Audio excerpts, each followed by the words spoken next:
you a woman in medicine feeling overwhelmed and disconnected from the personal fulfillment that you desire? You're in the right place. Join Doctors Joanne and Aaron as they rewrite the rules for women in medicine. Let's begin. Welcome to this episode of Create Meaning in Medicine. And we wanted to share a little bit of behind the scenes. I'm here with my super co-host, Dr. Erin Hurley, and we always sit and we talk about what's going on, and then we brainstorm about ideas of things that we want to bring to you all, our audience in this podcast, and the things that we're going through, the things that we're reviewing with our colleagues and with some of our coaching clients. And recently we recorded an episode of Quiet Quitting. So if you haven't listened to it, go back and listen to it right after this episode.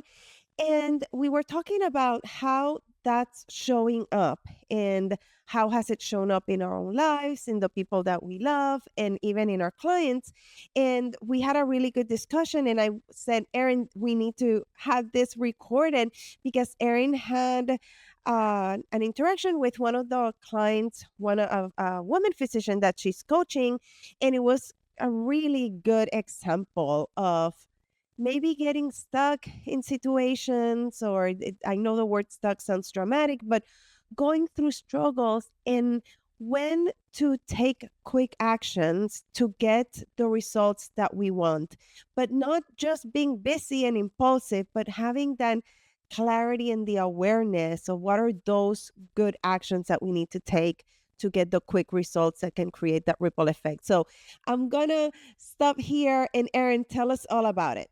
Well, I look at this as maybe a little case study and compiling some interactions with coaching clients that I've had and Joanne as well. And I think sometimes we get stuck when everybody around us is in that quiet quitting mode. And so we don't have a healthier culture that's role modeling what we might be able to do. And so if that's our culture and nobody really cares and everybody's disconnected and they're enjoying their patient care, but not much. And as Joanne said, episode number 94 was all about quiet quitting. Would highly recommend pairing that with this episode.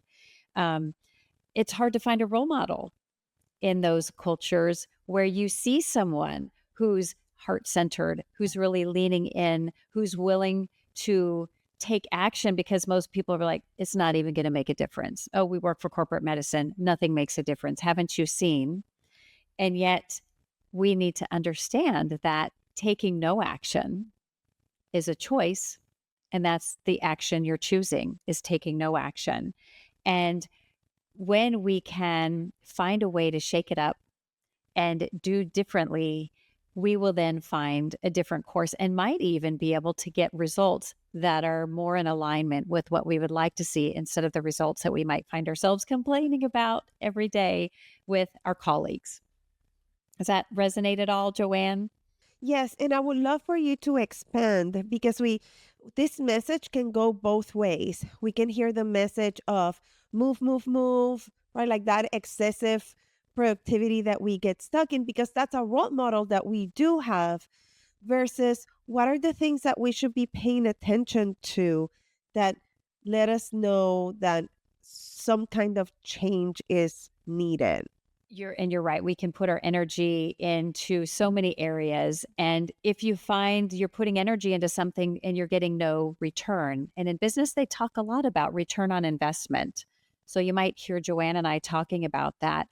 We're looking at, what if you invested 1 hour of time and that saved you 5 to 10 hours every week? Would that be worth the investment of an hour? Maybe. What if you invested in 10 hours of time and you got zero return on that investment, and all it did was cost you time and energy? Would that be worthwhile?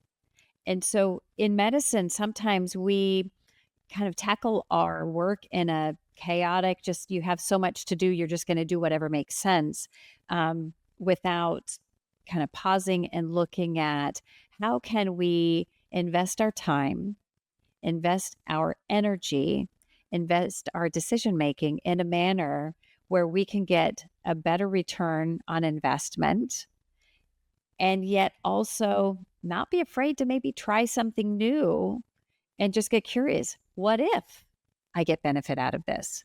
Maybe I'll give it a try, because if you don't give it a try and you're making the same decisions every day and not getting the outcome you want, that's not going to create those changes. And so my goal is how can we focus on what are the things you might be able to change and let go of some of the things we know we're not going to make a change in. We know in medicine there's many things out of our control. And yet, I want to challenge our listener to recognize, how can we better find those things where we might have an impact? This is so good. I'm here pausing, taking notes from what you're saying. I love it. And I love that statement that you said of not making a decision is a decision. That so frequently we're, like you said, we're doing the same thing over and over. And we let our brain fool us into thinking like, no, no, no, this is better. Let's be cautious. Let's not rock the boat. And those are decisions as well. And I like to think about it of, like you said, if you're not getting the results that you want, to kind of architect backwards of what are the decisions that I'm making today that are shaping my future, shaping those results, and are those actions in alignment with my values and my priorities today? Because I think that so often we're just responding to someone else's agenda, and we are experts at that. Being physicians, and like you said, especially if you work at an institution, and it's sometimes we, like when I'm coaching as well, and we're talking about these things, a lot of times it's well, I don't have an option, like this is the way it is, this is the way it's always been, or that kind of learned helplessness of, well, I've asked and they said no. And I love how you said, love this word, challenge those things that maybe your brain is telling you that you might not be able to do anything about. And is it worth asking again and making different decisions? And that kind of leads to my next question of, what do you see is a possible cost of us not paying attention to these things, of us not having that clarity and the distinction of taking those specific actions to get the results that we are desiring? Well, that leads to using an example of a client that I worked with. And there was a lot of apathy, not only in this individual, but in the culture she was working in, that when they tried something, it wasn't working. And so what would happen is, if there was a problem, an order was placed, and whoever was supposed to take that order and run with it to the next step, that link was broken. It wasn't working. So then they'd have to, send another message in another way, or they'd have to make a phone call. Did you get the order? And so instead of getting curious, which is one of those other words Joanne and I love, is instead of getting curious, help me understand what's happening when I write these orders. What happens on the receiving end, which is making it so that you're not taking the action that I'm expecting? And the original choice was some apathy and saying, well, then I guess I just have to write the order, send a message another way, make a phone call. So 3 actions for the patient to get what they needed with that first order placed. And when that individual decided to hire me as a coach, I challenged their apathetic perspective. And I said, I wonder, can we get curious? What's happening on the receiving end?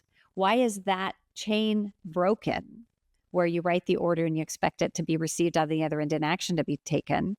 And what's a means of communication that you can take in order to figure it out? And so they said, well, we have these morning meetings. Okay. Do you go to those morning meetings? Not anymore. So, well, what would happen if you started attending those morning meetings? You have the audience there of the people who are supposed to be helping you do your job. Instead of tripling the amount of work every time you put in an order, and now do that math, and how much time is that costing you every day, every week, every year? Hours and hours of time. What would happen if instead you were able to fix the broken link, write the order, and have the action on the other end happen without you tripling your workload? And with that challenge, they showed up to the meeting. They brought up their concerns. They got curious about what's happening on the other end and why it wasn't working well. And then there was some brainstorming happening to say, how can they take this forward so that she's not stuck doing triple the work in order for patient care to be met? And that's where taking an apathetic stance, it won't work, to can I try something new? And if she had done that and nothing still changed, then we say, okay, let's see if there's a different way to solve this problem. But actually, the first thing we tried got some traction and began this chain of positive events. And then you know what that does, Joanne? It fuels her to say, I had a little bit of success. Instead of being apathetic, I took action. So let's pause and say, wow, something did change.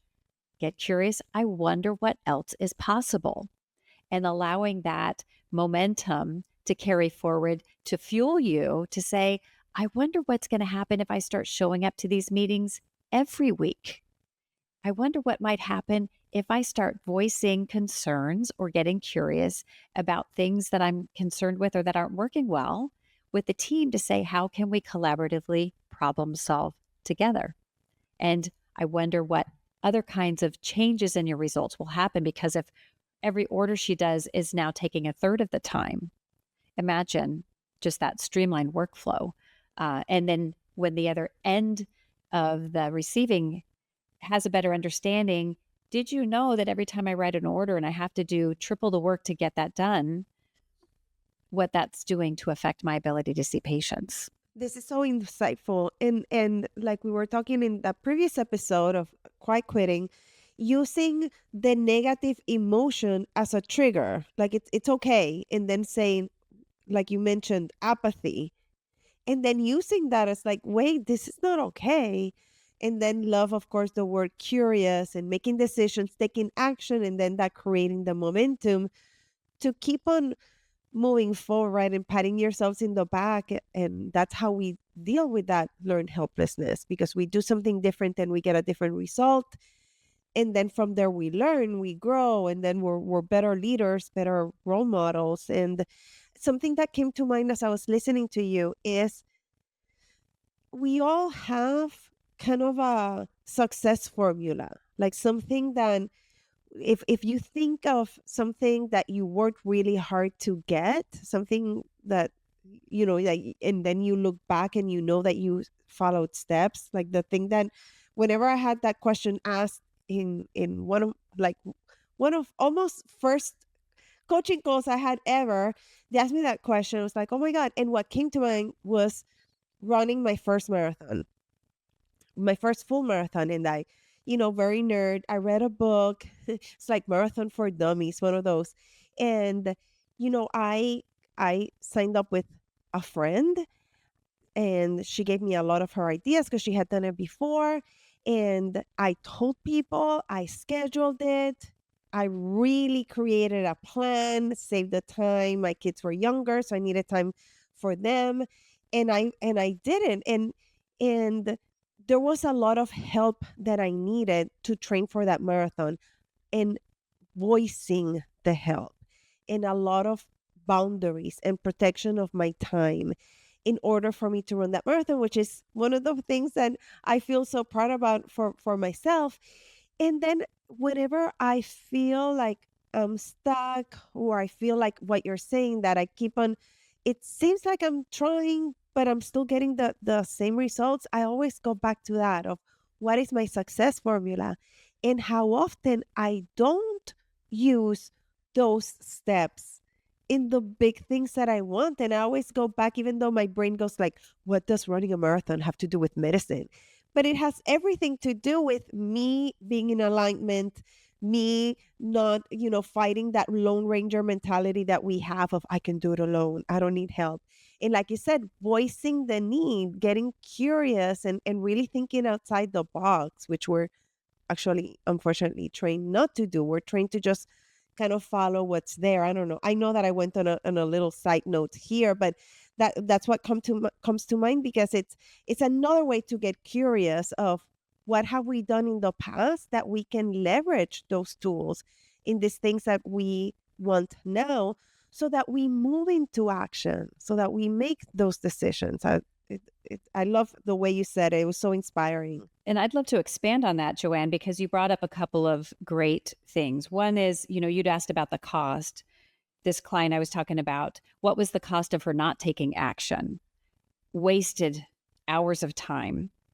And so she also then advocated for herself and chose to make a different decision. The people around her don't work with a coach. That wasn't an option offered to her by her workplace. And yet she realized, I'm not having the impact I want. I want to do medicine without the same self-sacrifice I've been doing. I don't want to do triple the work. So she made an investment, advocated for herself with her spouse, and chose to invest time and money in working with me. And I think that, yes, that is an investment in her. She had to advocate with her spouse over the investment. And yet it was incredible to me to see within 2 weeks, within 2 sessions, less than 2 weeks, it was so fast, the pivot and change that was able to happen because she chose to do things differently. And you know me, I'm always talking about unicorn results, right? Like in medicine, when you think common things, horses, something uncommon is a zebra, something really uncommon, that's a unicorn. I didn't want her to have the traditional results, which was apathy and in a quiet quitting culture. I wanted her to have something out of the ordinary, extraordinary. And for me, I was thrilled that I could show her there are different ways of doing things to get different outcomes in a very rapid period of time. So much so that even her partner recognized, wow, you're showing up differently in your home environment, even though she hired a coach to change her work environment. That is so neat. I know. I love the power of coaching. And I know that we've alluded to some of this already, but if we wanted to think of what are some things that we can do, like what are some of the tools, what would you say? One of our biggest tools is fine tuning our brain, which is programmed to help us survive. And yet our living circumstances are so different than when our brains were wired. So if we can raise awareness and know that our brains are not always serving us, if the brain that was meant to keep us alive when we go to the watering hole and make sure we're not going to get eaten by a lion is now making it so we are stressed 24/7 because we're worried about work or our circumstances, it's not serving us. We can learn to reprogram, rewrite the programming in our brains. And one of those big tools we can do that with is our reticular activating system. And Joanne and I were talking before this call about, you choosing what are you going to look for? What we focus on is really what our world becomes. And so if as soon as we get to work, we focus on all the things we can complain about, and we complain about that to our coworkers and our staff and our patients, now we're growing this big ripple effect of negativity.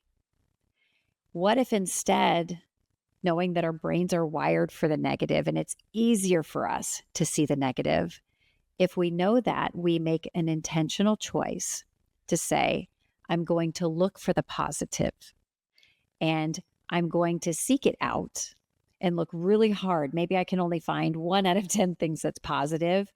And the more you look for those, the more you train your brain that the positive things are important to you.